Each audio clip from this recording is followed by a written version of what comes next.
नमस्कार दोस्तों। सबसे पहले मैं आपको अपने दिल की गहराइयों से शुभकामना देता हूं कि आप बहुत भाग्यशाली हो, क्योंकि तुम्हारे पास भगवान कृष्ण से प्रेरित श्रीमद् भागवत गीता का यह वीडियो देखने का निर्णय लिया। समझने के बाद आपके विचारों और जीवन में बहुत सकारात्मक बदलाव आने वाले हैं। यदि आप इस बहुमूल्य ज्ञान का अधिकतम लाभ उठाना चाहते हैं तो प्रतिदिन सुबह अंत तक इस गीता सार को सुनें और रात को सोने से पहले दूसरों को बताएं, क्योंकि आपको बांटने में खुशी मिलती है। इसी तरह आप इस ज्ञान को जितने अधिक लोगों के साथ साझा करेंगे, भगवान कृष्ण की कृपा और प्रकाश आपके जीवन में उतना ही अधिक फैलेगा। श्रीमद् का प्रचार करना अच्छा रहेगा। भगवद गीता दुनिया में सबसे ज्यादा पढ़ी जाने वाली और सबसे कम समझी जाने वाली पुस्तक है।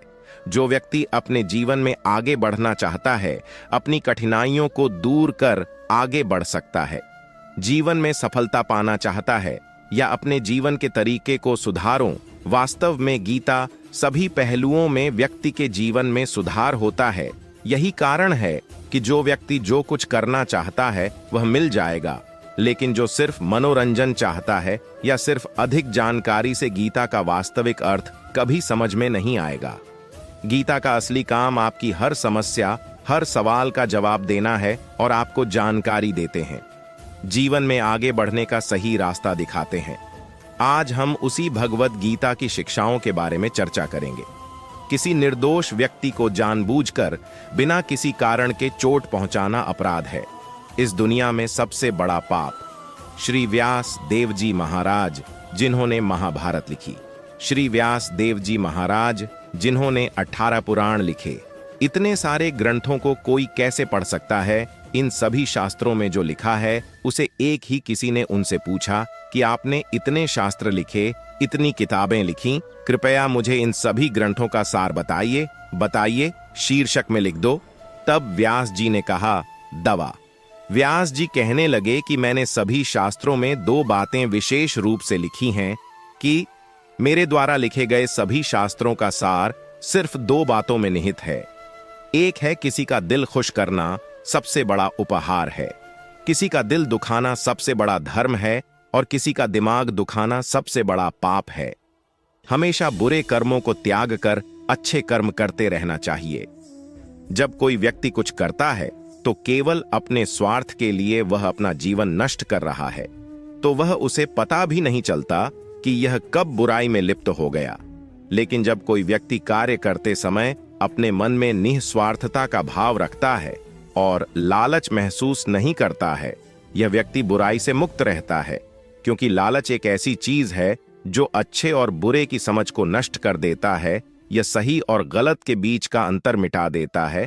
इसलिए एक व्यक्ति जो वह अपना लालच नहीं छोड़ सकता और उसका स्वार्थ कभी किसी का भला नहीं कर सकता, ऐसा व्यक्ति समाज की सेवा नहीं कर सकते। लालची प्राणी करता है, किसी भी अपराध को करने में देरी नहीं करता, यह जीवन में देरी नहीं करता, इसलिए उसे जीवन में स्वार्थ से थोड़ा ऊपर उठकर रहना चाहिए, क्योंकि कर्म चक्र ऐसा है कि जिसने जो किया है वह अवश्य ही फल देगा, जो काटेगा उसे फल अवश्य मिलेगा। यदि किसी ने कौट बोए हैं, उसे कांटेदार बन जाना चाहिए। केवल तभी जब आपके पास किसी में फूल हों, आप उनसे मिलेंगे और जीवन उनका स्वागत करें, चाहे आप पैसा कमाएं या कोई आपसे पैसा ले। क्या करें? आजकल किसी की मीठी बातों से किसी का चरित्र अच्छा मत समझो। ये मीठी बातें आपको फंसाने के लिए होती हैं। जैसे ही तुम्हारा स्वार्थ पूरा हो जाता है, तुम्हें पता चल जाता है कि उस व्यक्ति की सच्ची भाषा, क्योंकि लोगों को हराने के लिए मीठे शब्दों से बड़ा कोई हथियार नहीं है। जो लोग तुम्हें अपना बना लेंगे वे भी आपके साथ रिश्ते विकसित करते हैं, लेकिन यदि आप उनके व्यवहार को सच मानते हैं और उस पर कायम रहते हैं तो आप भविष्य में आपके दिल को बहुत बड़ा झटका लगेगा। कहते हैं कि समय आने पर गधे को भी बाप बना देना चाहिए। हकीकत में यह वही युग है जहां लोग अपने हितों की पूर्ति के लिए किसी भी हद तक गिर सकते हैं। एक शहर में एक गुरुजी का बहुत नाम था और सब लोग उनका बहुत आदर करते थे। तो वहां से एक व्यापारी उन गुरुजी के पास गया और गुरुजी के बारे में पूछा। वह गुरुजी से मुझे अपना शिष्य बनाने के लिए कहने लगा। फिर गुरुजी व्यापारी को दीक्षा दी और अपना शिष्य बनाया। अगले दिन व्यापारी अपनी दुकान में गुरुजी की तस्वीर छोड़ दी। जब लोग वहां से गुजरने लगे तो वह बात करने लगा, कहने लगा, आप उससे सामान खरीदोगे, मैं सबसे अच्छा और सस्ता सामान ही बेचता हूं। मैं अपने गुरुजी की कसम खाता हूं कि मैंने आपसे कोई लाभ नहीं कमाया है। धीरे धीरे यह बात गुरुजी तक पहुंची कि एक व्यक्ति आपका नाम जानता है, आपकी कसम खाता है और लोगों को सामान बेचता है, लोगों को बेवकूफ बनाता है। और उसके पास जाओ, क्योंकि वह तुम्हारा शिष्य है और वह तुम्हारी शपथ भी खाता है, और लोग उस पर भरोसा करते हैं कि अगर वह खाना खाता है तो वह कैसे खा सकता है, क्या वह धोखेबाज है? एक दिन जब गुरुजी उसकी दुकान पर गए तो गुरुजी ने देखा कि वह वास्तव में मुझसे कसम खा रहा था और लोगों को सामान बेच रहा था। आप हैं लोगों को चोखा देना, तुम ऐसा क्यों करते हो? तुम अच्छा काम करना चाहिए। तब व्यापारी बोला, मुझे गुरु और शिष्य कुछ भी समझ नहीं आता, मैं तो केवल अपना फायदा समझो। मैंने देखा कि पूरा शहर तुम पर भरोसा करता है, तो मुझे समझ आ गया कि तुम्हें अपना बनाने से मुझे बहुत फायदा होगा। लाभ में रुचि रखते हैं, और जब से मैंने आपका नाम लेना शुरू किया है मेरे गुरु, मुझे धर्म में कोई रुचि नहीं है। मैं आपके नाम की शपथ लेकर अपना कारोबार और बढ़ाना शुरू किया। यह सुनकर गुरुजी को बहुत आश्चर्य हुआ। उनके शिक्षक लोगों ने लोगों को काटा है। हर आदमी कोशिश करता है कि केवल मैं लाभती सबको मिलना चाहिए, वाहे दूसरे व्यक्ति को कितना ही कष्ट क्यों ना हो। इसीलिए किसी की मीठी बातें कभी किसी के प्यार को ठेस नहीं पहुंचाती। इसके बजाय फेरो नहीं, अपनी आंखें खोलो और किसी व्यक्ति का मूल्यांकन करना सीखो, सत्य देखना सीखो दिल के करीब। मैं तुम्हारे साथ ऐसा कैसे कर सकता हूं? गीता के बारे में इतना अद्भुत ज्ञान। महाभारत में अजनबियों के बीच झगड़े में उस लड़ाई में मारा गया क्योंकि मैं अपनी खुशी नहीं देख सका, अपनी ही खुशी से ईर्ष्या करता रहा। क्या तुमने कभी गौर किया है कि तुम ये किसी को बताओ कि वो तुम्हारे लिए खास है, कि तुम उसे अपना मानते हो? देखो, हम लोगों से नफरत करना शुरू कर देना चाहिए या लोगों के साथ बुरा व्यवहार करना शुरू कर देना चाहिए। इस शिक्षा का अर्थ है कि आपको लोगों पर निर्भर नहीं रहना चाहिए। आपको किसी से अपेक्षा नहीं करनी चाहिए कि वह आपका साथ देगा, जीवन भर साथ देंगे। तुम छोड़कर मत जाना, हर कोई तुम्हें छोड़ देता है। आपकी जिंदगी में कई लोग आएंगे और कई लोग जाएंगे। इस बात को अपने दिल में रखें कि वह हमेशा मेरे साथ रहेगा। यह बात कभी अपने मन में मत आने दो, हमेशा के लिए छोड़ देंगे। तो आप लोगों से क्या उम्मीद करते हैं? पाद रखें। अगर आप किसी के प्रति बहुत ज्यादा प्यार और लगाव दिखाते हैं तो आपको नुकसान उठाना पड़ेगा। पर अगर तुम इस दुनिया में सभी से प्यार करो, जब आप बाहर से ऊपर से चलते हैं तो कोई भी आपको चोट नहीं पहुंचा सकता। अगर आप दुख से मुक्त होना चाहते हैं, ईश्वर ने जीवन में जो कुछ भी आपको दिया है, चाहे वह व्यक्ति हो या नौकरी या घर, जो कुछ भी आपके पास है, उसके लिए दिन में 3 बार भगवान का धन्यवाद करें। क्योंकि जो लोग कृतज्ञता की भावना में जीते हैं, शिकायत की भावना ही उनका जीवन है। सरल गणित, अगर वहां जीवन में 100% कृतज्ञता की भावना है, फिर शिकायतें और मानसिक समस्याएं शून्य स्तर पर होगा। लेकिन अगर आपके जीवन में 50% कृतज्ञता है तो ऐसा लगता है जैसे कि अगर आपके पास 50% शिकायतें हैं तो आपके जीवन में दुख और खुशी दोनों आएंगे और जाएंगे। लेकिन यदि आपके जीवन में 100% शिकायतें और 0% कृतज्ञता होगी तो आपका मन शांत रहेगा। हमेशा दुखी रहो। व्यक्ति को हर जगह चोट लगती है, यह मेरा पक्का ग्राहक है। अगर मैं उसके पास जाऊंगा तो वह खुले हाथों से मेरा स्वागत करेगा, क्योंकि उसे हर चीज में परेशानी मिलती है। जीवन में यह बात याद रखें, जितनी अधिक शिकायतें उतना अधिक दुख, और जीवन में जितनी अधिक कृतज्ञता होगी जीवन उतना ही अधिक आनंद से भर जाएगा। भगवान का शुक्र है हम भगवान के लिए ऐसा नहीं करते, हम अपने लिए ऐसा करते हैं। वह था, ऊपर से तेज रोशनी आ रही थी और उसके पैर जल रहे थे। धूप में चलते हुए भगवान से शिकायत की, हे भगवान, यह आपका न्याय है। आपने मुझे इतना दुखी कर दिया, तुमने मुझे क्या दिया? सूरज बहुत गर्म है और मेरे पास पैरों में पहनने के लिए चप्पल भी नहीं है। नहीं, वह भगवान से शिकायत कर रहा था जब अचानक एक व्यक्ति उसके पास से गुजरा जो खुद को जमीन पर घसीट रहा था क्योंकि वह उसके पैर नहीं थे। जब उसने देखा कि वह व्यक्ति घसीट रहा है तो उसका दिल तुरंत धड़कने लगा, धन्यवाद से भरा हुआ। हे भगवान, मैं आप हूं, शुक्र है कम से कम में मैं अपने पैरों पर चल सकता हूं। मुझे इसकी कोई चिंता नहीं है। जब भी जीवन में कोई शिकायत हो, उन लोगों पर एक नजर अवश्य डालें जिन्होंने यह सब हासिल किया है। भगवान ने जो तुम्हें दिया है उसमें लगे रहो। चुनाव तुम्हारा है। अगर तुम जीवन के मामलों में शिकायत करते हो तो दुख होता है आपके साथी के रूप में खड़े होंगे। यदि आप अपना जीवन कृतज्ञता और धन्यवाद से भरते हैं तो आपका पूरा जीवन आनंद से भर जाएगा। मनुष्य भोजन। कलयुगी मनुष्य को सात्विक और संतुलित रहना चाहिए। कलयुग के लोग खाएंगे कहीं भी कुछ भी खाऊं, कैसे खाऊं, जीवन की ऊंचाइयों को कभी नहीं छू सकते। आजकल ज्यादातर लोग सिर्फ स्वाद के पीछे पागल हैं। वहां जाने वाले कई लोग, मान लीजिए कि हमारे पास शहर से 550-100 किलोमीटर दूर एक जगह है। भोजन दिल्ली से 2 घंटे दूर का स्वाद देता है। पराठे बहुत अच्छा, हम नियमित रूप से वहां जाते हैं। पराठे 2 घंटे जाओ, 2 घंटे वापस जाओ, बस थोड़ी देर पर लोगों को परवाह नहीं, बस स्वाद जीभ पर होना चाहिए। कहीं से भी यात्रा करके यह समझना कि वहां है, उस भोजन को पकाते समय मन में आपके लिए कोई प्रेम और कोई पवित्रता नहीं थी। नहीं, उस भोजन में कोई शुद्धता या प्रेम नहीं है। उस व्यक्ति के पास जब मैं नासिक गया तो लोग मुझे बताया कि लोग मिसल पाव खाने के लिए 2-2, 3-3 घंटे लाइन में खड़े रहते हैं। मैं ऐसे लोगों को सलाम करता हूं जो अपनी जीभ के स्वाद के लिए घंटों लाइन में खड़े रहते हैं। लोग घंटों लाइन में खड़े रहना सिर्फ भोजन का स्वाद लेने के लिए, ट्रैफिक को रोकने के लिए एक दूसरे को कुचलना पड़ता है, हमें बस भागना है। लेकिन जब खाने की बात आती है तो लोग घंटों लाइन में खड़े रहते हैं। लोग अपनी जीभ के स्वाद पर बहुत ध्यान दे रहे हैं। खाना खाना जीवन में उनका लक्ष्य है, लेकिन श्रीमद् भगवद गीता सिखाती है कि व्यक्ति जो भोजन खाता है वह भी उसका लक्ष्य है। उसका मन उसी तरह काम करता है, वैसा ही अनुभव करता है, शांत हो जाता है। जो लोग तामसिक और राजसी भोजन करते हैं ये खुश रहते हैं और चिड़चिड़े होने लगते हैं। भगवद गीता का 6वां अध्याय भगवान कृष्ण अर्जुन को भोजन के बारे में विस्तार से बताते हुए उन्होंने कहा कि भोजन 3 प्रकार का होता है, सात्विक, तामसिक और राजसिक।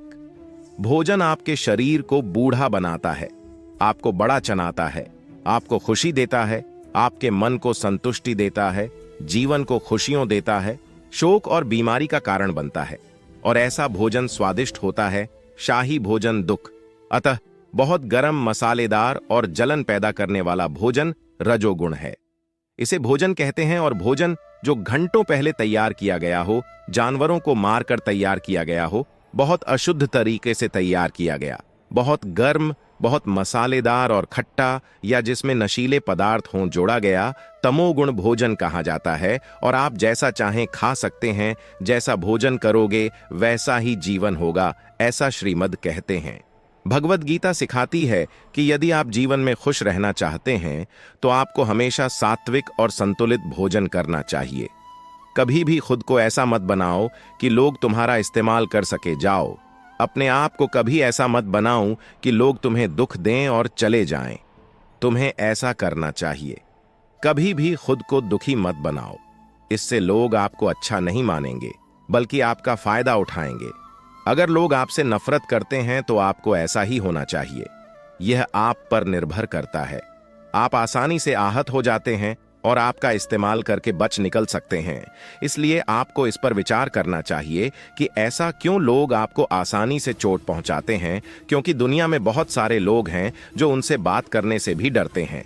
वह व्यक्ति जिसके पास मजबूत दिमाग है, लेकिन कमजोर दिमाग वाले लोगों को दुख पहुंचाना बहुत आसान हो जाता है। इसीलिए आपका दिमाग मजबूत होना बहुत जरूरी है। आपके विचार बहुत महत्वपूर्ण हैं।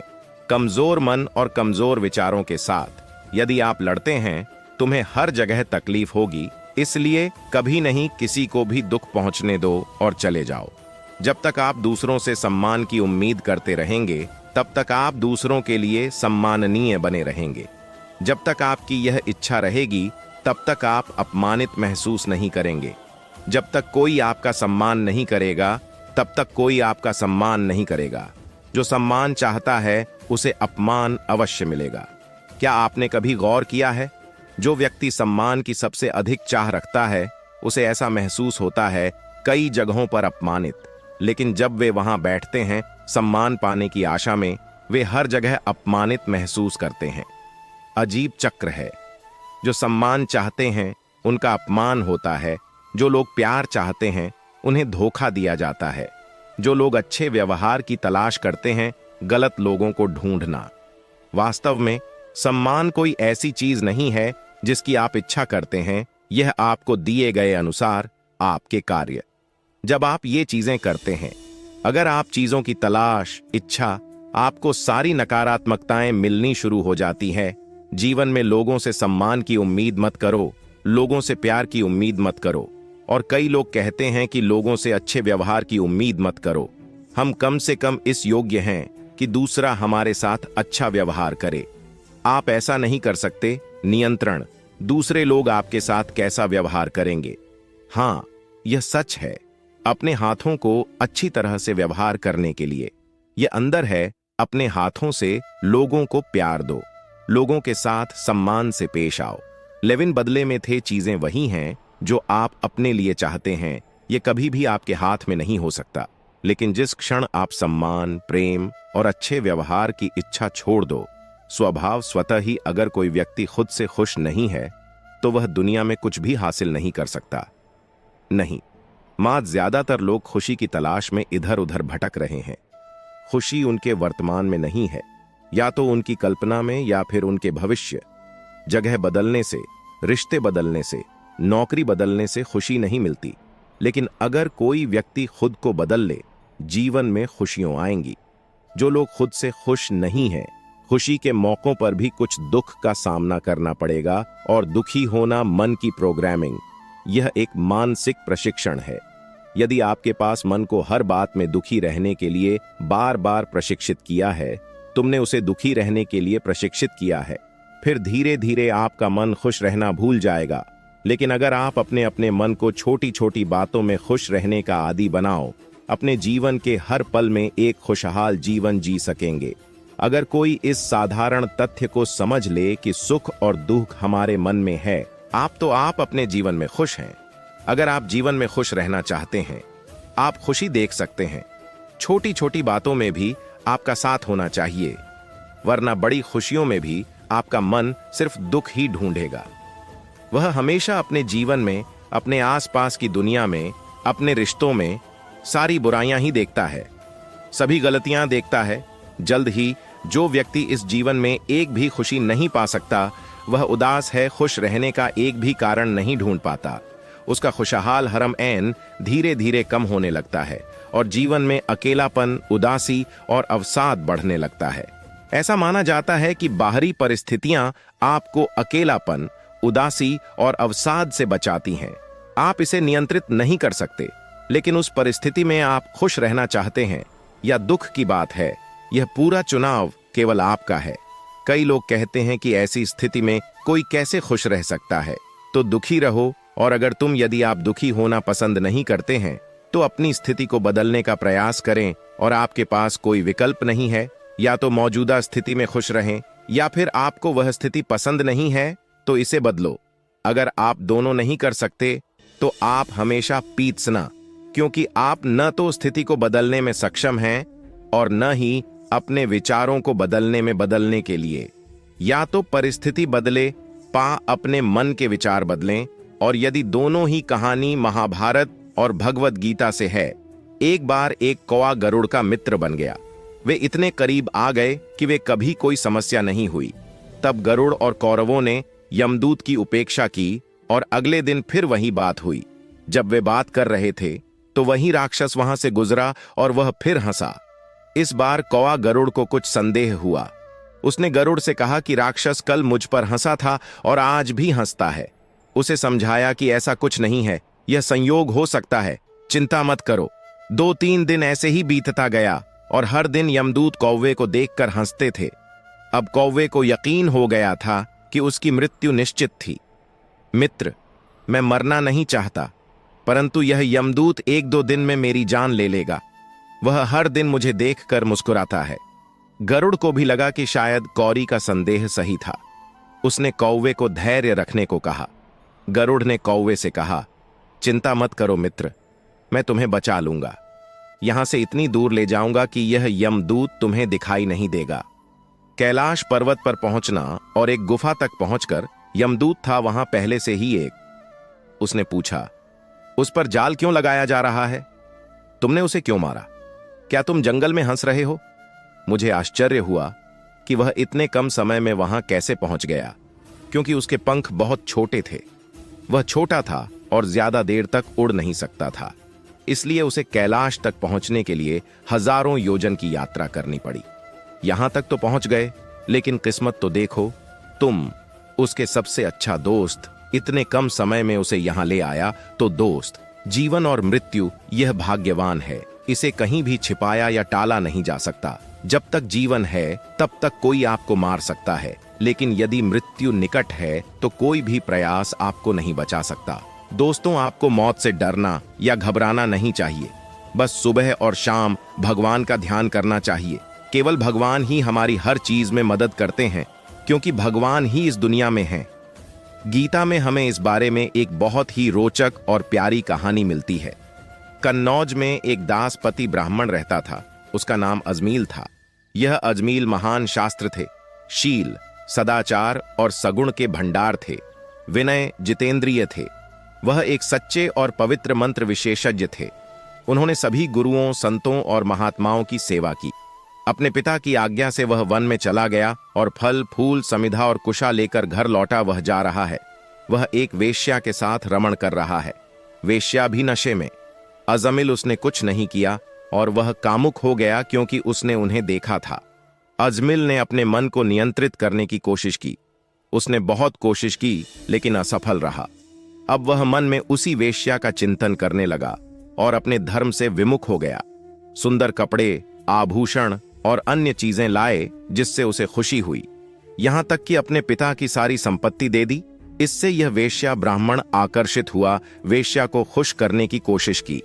इस वेश्या का पीछा करते हुए वह यहां तक कि उसने अपनी कुलीन युवती और पत्नी से विवाह कर लिया और उस वेश्या के साथ रहने लगा। कई दिनों तक उसने खुद को वेश्याओं के मलमूत्र जैसा गंदा खाना खिलाया। उसने अपना जीवन जिया और जीवन भर पाप किया। अपनी मूर्खता से, न्याय और अन्याय से कहां से धन इकट्ठा किया और अपने बड़े परिवार की देखभाल में व्यस्त रहे। वेश्यावृत्ति, घोरी, जुआ और धोखाधड़ी के माध्यम से जीविकोपार्जन करना।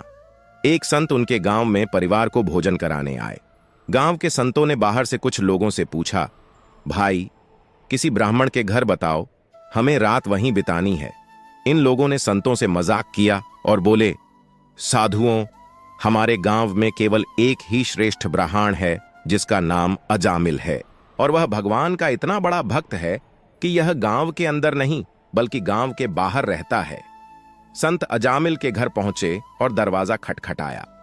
श्रद्धालु अजामिल ने दरवाजा खोला। जैसे ही अजामिल ने दरवाजा खोला, संतों को देखकर ऐसा लगा जैसे वह उसे अपने पुराने अच्छे कर्म याद आ गए। तो संतों ने कहा, भाई, बहुत रात हो गई है, कृपया हमारे लिए भोजन और सोने का प्रबंध करो। अजामिल ने स्वादिष्ट भोजन तैयार किया और संतों को खिलाया और कहा, हर रोज सोने से पहले कीर्तन करें। अगर हम कीर्तन कर सके तो आपको कोई परेशानी नहीं है। अजामिल बोला, महाराज, यह आपका पर है, जो मन में आए करो। बैठ गए और कीर्तन सारी रात चलता रहा और अजमील की आंखें आंसुओं से भर गईं। मानो आज उसकी आंखों से आंसू नहीं थे, उसके पाप धुल गए थे। सारी रात वह भगवान का नाम जपता रहा। संतों कहा, पे अजमील, तुमने कल क्यों नहीं कहा? हम तो तुम्हारे घर में रहते ही नहीं। अब तुमने हमें शरण दे दी है, क्या तुम हमें शरण नहीं दे सकते? चिंता मत करो। वो बन गई गर्भवती और अजामिल ने उसे आशीर्वाद देने में समय बिताया और उसने एक पुत्र को जन्म दिया और उसका नाम नारायण रखा। बेटा नारायण की ओर बहुत आकर्षित था। अब वह केवल अपने बेटे बालक नारायण के बारे में सोचने लगे। अजामिल ने 3 बहुत भयानक देखे यमदूत उसे ले जाने के लिए आ रहे हैं। उनके हाथों में जाल हैं, चेहरे टेढ़े हैं और शरीर रो रहे हैं।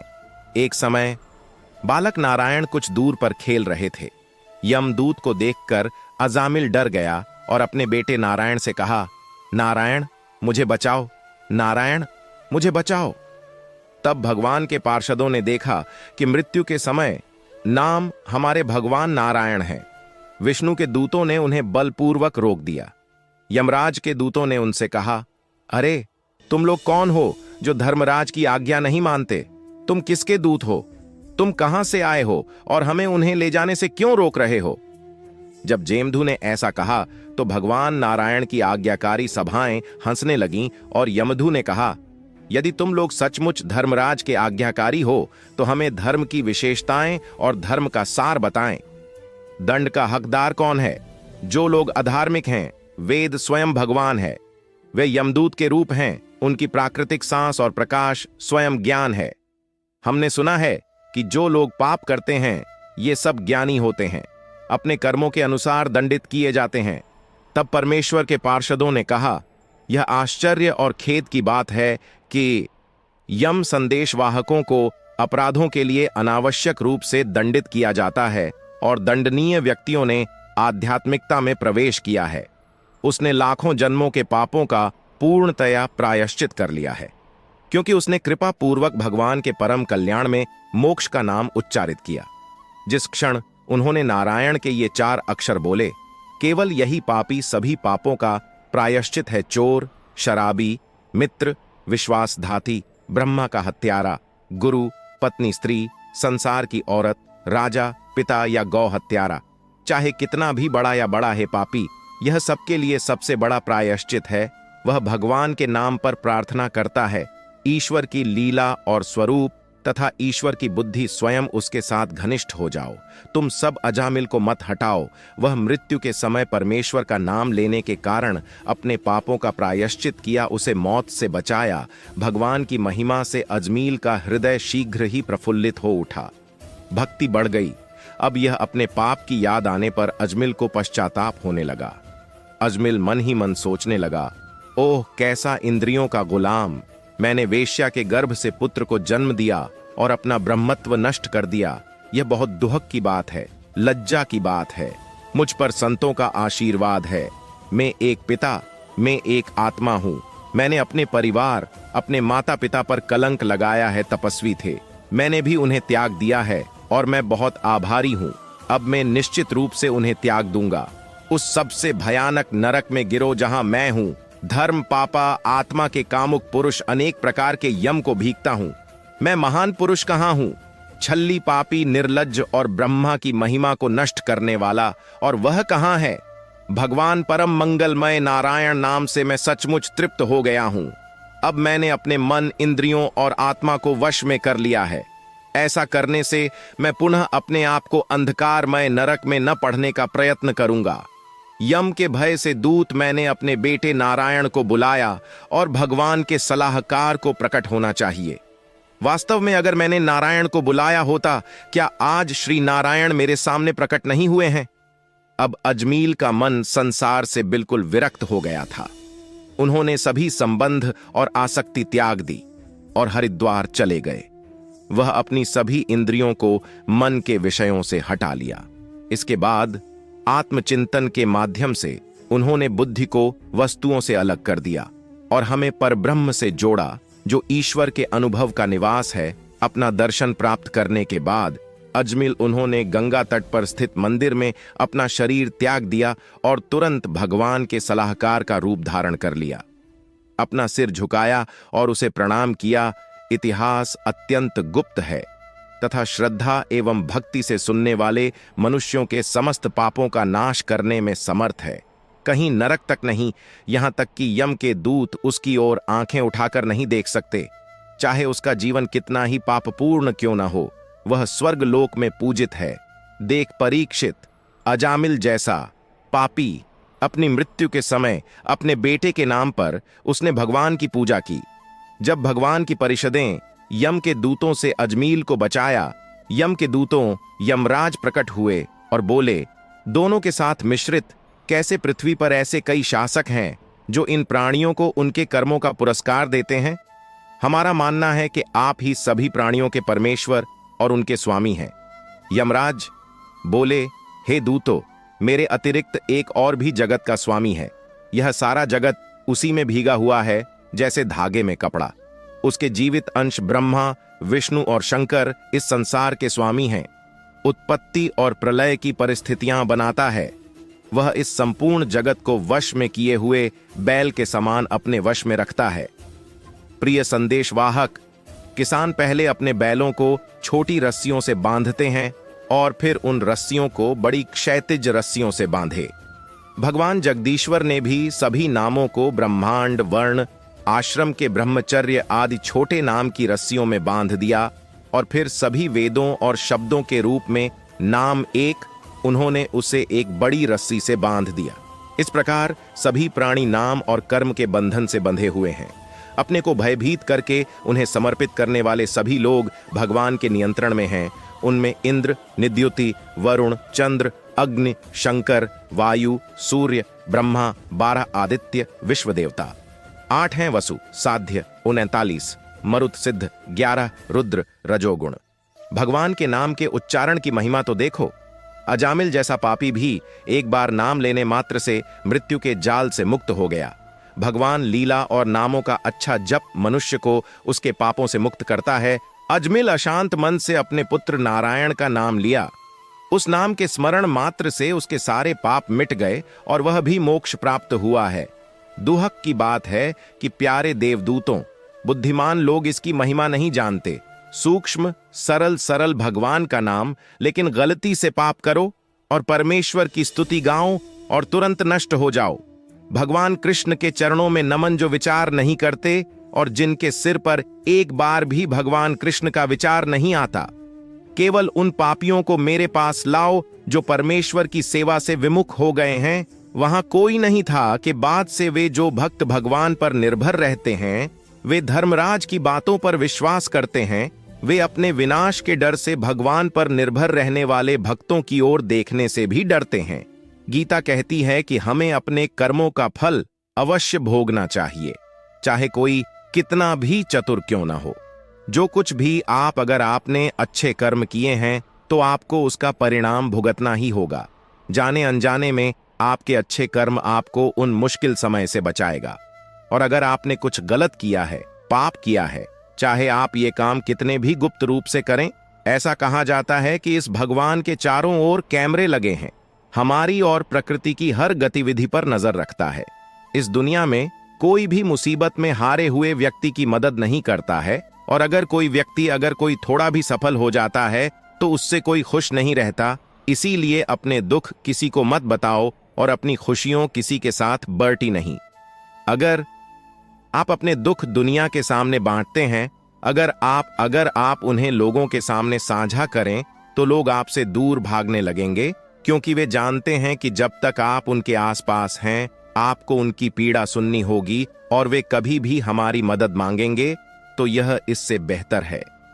दुनिया भी बड़ी अजीब है, गरीबों की मदद नहीं करती और खुश इंसान को खुश नहीं रहने देता। उसकी खुशी भी लोगों को दुख पहुंचाती है, समझ में नहीं आता। फिर भी लोग दूसरों के पास जाकर अपना दर्द बताते हैं। दूसरों से मदद की उम्मीद क्यों? कोई किसी की मदद करेगा? और क्यों खुद को इतना कमजोर बनाना कि आपको दूसरों की मदद की जरूरत पड़े और आप अपनी खुशियों दूसरों के साथ बांटे बिना क्यों जिएं? ये हैं, वे तब तक संतुष्ट नहीं होते जब तक वे ऐसा न कर सकें। इसीलिए जब आप बार बार लोगों को अपनी खुशी के बारे में बताते हैं तो वे संतुष्ट नहीं होते। किया हुआ काम रुक जाता है और किया हुआ काम भी बर्बाद हो जाता है, क्योंकि काम पूरा होने से पहले आप सबको अपनी योजना बताइए। आप मुझे बताइए, सफल जब तक आप नहीं करते तब तक किसी को मत बताना।